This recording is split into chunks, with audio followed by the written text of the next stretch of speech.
Sự tích Quan Âm Thị Kính, Thiền sư Nhất Hạnh, Trung tâm sách nói Phật giáo Diệu Pháp Âm thực hiện.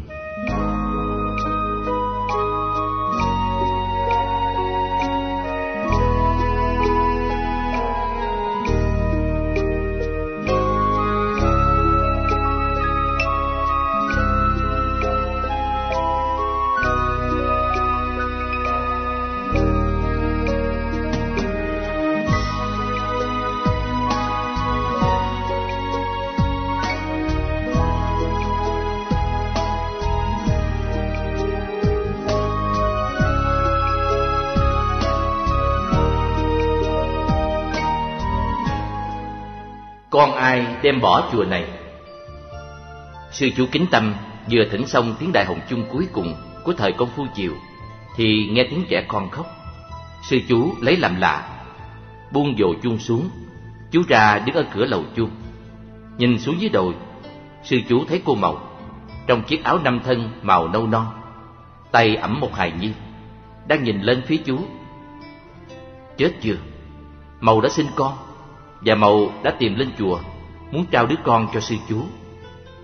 Lòng sư chú ngổn ngang. Mình đã đi tu, mình đã bị mang tiếng là tằng tiệu với cô Màu, mình đã ngủ với cô Màu, làm cho cô ấy có chữa, rồi không chịu nhận mình là cha của cái bào thai trong bụng cô ấy. Có ai hiểu được cho mình? Có ai thấu được nỗi quan tày đình này của mình? Tuy thầy thương mình, tuy hai sư anh thương mình, nhưng chưa chắc các vị đã trông thấy lòng dạ băng tuyết của mình. Bây giờ đứa bé đã sanh, cô Màu không chịu đem đứa bé ấy trả cho người cha đích thực của nó, mà lại đem lên chùa cho mình. Thật là quái quăm, thật là khó xử. Nếu mình nhận đứa bé thì hóa ra mình đã tự nhận mình là cha nó. Thầy mình sẽ nghĩ sao? Các sư anh của mình sẽ nghĩ sao? Và dân làng sẽ nghĩ sao? Thôi, chắc có lẽ mình phải xuống gặp cô ấy, khuyên cô ấy hãy can đảm nói thật với bố mẹ ai là người cha đích thực của đứa bé, rồi đem đứa bé tới trả cho người kia. Kính Tâm vừa đi xuống vừa niệm Bụt. Sư chú rất tin ở năng lượng độ trì từ bi của Đức Thế Tôn. Thế nào Đức Thế Tôn cũng độ cho sư chú vượt thoát giai đoạn khó khăn này của đời tu. Sư chú định bụng là sẽ sử dụng ngôn ngữ từ ái để khuyên nhủ cô Màu, giúp cho cô ấy thấy đâu là con đường hành xử tốt đẹp nhất. Nhưng vừa bước ra khỏi lầu chuông, sư chú đã thấy cô Màu bỏ chạy. Màu đã chạy như bay ra khỏi cổng chùa và biến mất ngoài đồi thông. Đứa bé đã được Màu đặt xuống tầng cấp của lầu chuông và đang khóc ré lên. Màu đã cuốn đứa bé trong mấy lớp vải bông trắng nõn. Sư chú Kính Tâm chạy lại ẵm đứa hài nhi lên. Tự nhiên trong lòng sư chú nảy sinh ra một thứ tình cảm mới lạ, năng khiếu làm mẹ. Đúng rồi, năng khiếu làm mẹ nơi sư chú đã phát hiện như một nguồn năng lượng dạt dào trong chú. Đứa bé này không được một ai công nhận. Bố nó không công nhận nó, mẹ nó cũng ruồng bỏ nó, ông bà nội nó cũng không biết nó là ai, và cũng không biết là nó hiện đang có mặt trên đời. Nếu ta không chấp nhận nó thì ai chấp nhận nó? Ta đã nhận ta là người tu, là người thực tập lòng xót thương, thì nỡ nào ta cũng ruồng rẫy đứa bé. Thôi thì cứ mặc ai đàm tiếu, nghi ngờ hay chửi rủa.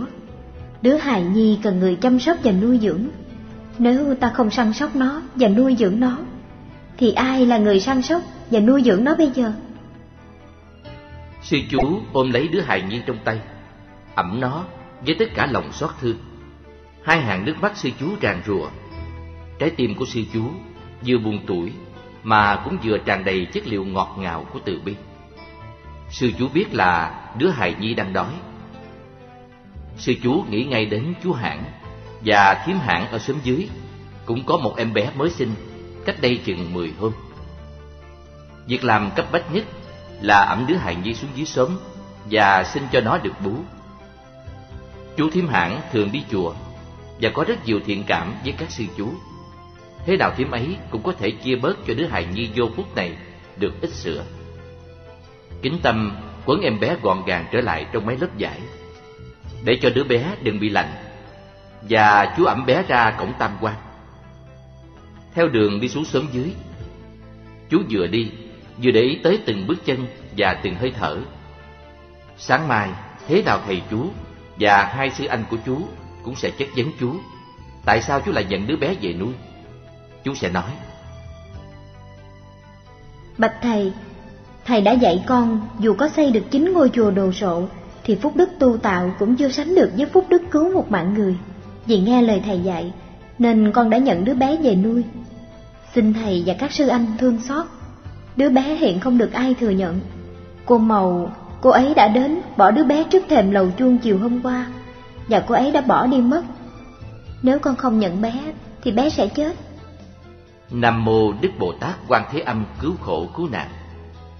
Ai lên chùa cũng kỳ niệm như thế, ai cũng cần đến Đức Bồ Tát Đại Từ Đại Bi, nhưng ít ai chịu thực tập Đại Từ và Đại Bi. Sư chú nghĩ: Mình là đệ tử của Bụt và các vị Bồ Tát, mình phải học theo hạnh nguyện của Bụt và các vị Bồ Tát. Mình phải biết nuôi dưỡng và thực tập chất liệu từ bi trong mình. Sư chú Kính Tâm mới có 24 tuổi. Tuy còn trẻ, nhưng sư chú đã 2 lần gánh chịu những hàm quan lớn. Lần đầu thì sư chú bị nghi quan là muốn giết người. Lần thứ 2, sư chú lại bị nghi quan là đã đi tu rồi mà lại phạm giới dâm dục, ngủ với cô con gái của gia đình giàu có nhất trong làng, cô Mộng. Cho đến khi cô ấy có chữa, 2 nỗi oan tày trời, nhưng sư chú vẫn còn sống sót được. Tại vì sư chú đã học hành nhẫn nhục, tại vì sư chú đã học được cách nuôi dưỡng lòng từ bi. Sư chú Kính Tâm thật ra không phải là con trai. Vâng, sư chú là con gái con nhà họ Lý. Nhưng vì cái ước muốn đi tu trong sư chú lớn quá, nên sư chú đã phải cải trang làm con trai để xuất gia. Đạo Bụt mới được truyền vào đất Giao Châu mới hơn 200 năm, và trong nước chỉ mới có chùa cho bên nam, chưa có chùa nào cho bên nữ. Sư chú nghe nói bên Thiên Trúc đã có nhiều chùa cho phái nữ. Đợi đến bao giờ mới có chùa nữ tại đất nước này? Chùa Pháp Vân, nơi sư chú tìm tới để xin xuất gia và tu hành, là một trong những ngôi chùa đẹp nhất trên đất nước. Chùa Pháp Vân ở quận Giao Chỉ, cách quê hương sư chú tới 6 ngày đường. Quê hương sư chú ở quận Cửu Chân. Bố và mẹ sư chú không biết là sư chú đang tu học ở đây, tại vì sư chú đã giấu bố mẹ. Sư chú biết là nếu các vị biết sư chú đã xuất gia tại đây thì các vị sẽ đến can thiệp và xin cho sư chú về. Nội một việc thầy của sư chú biết sư chú là con gái giả trai cũng đủ cho sư chú bị đuổi ra khỏi chùa. Mà nếu bị đuổi về, không được sống đời xuất gia nữa, thì sư chú sẽ khổ lắm. Từ thời ấu thơ, sư chú đã có tính của con trai, đã ưa chơi đùa với con trai những trò chơi của con trai. Sư chú là một em bé gái tên là Kính. Bố mẹ Kính cũng cho Kính ăn mặc như con trai, và xin phép cho Kính được đi học lớp tiểu tập của thầy đồ bái trong làng. Kính học rất giỏi, học giỏi hơn nhiều đứa con trai. Tuy Kính lễ phép, điềm đạm và bạc thiệp, nhưng Kính không để cho đứa trẻ nào ăn hiếp mình. Nếu Kính thấy mình không có lỗi thì không bao giờ Kính chịu xin lỗi. Dù thầy học mình hoặc bố mẹ mình bắt mình phải xin lỗi, Kính chắp 2 tay lại mà thưa: Con không có gì sai, con không thể xin lỗi được. Có người nói là Kính cứng đầu. Có lẽ Kính cứng đầu thật, nhưng trời đã sinh ra mình như thế, biết làm sao. Kính là con một và bố mẹ cưng quý như vàng như ngọc. Năm Kính 7 tuổi, may thay, bố mẹ Kính lại sinh cho Kính một đứa em trai. Đứa em này được đặt tên là Châu. Càng lớn lên, Kính càng xinh đẹp. Từ năm Kính lên 16, có không biết bao nhiêu người đã tới thăm hỏi để mong cưới được Kính cho con của họ. Bố mẹ Kính đã từ chối. Một phần đó là tại vì những người ấy không môn đăng hộ đối, một phần là tại vì ông bà không muốn xa con.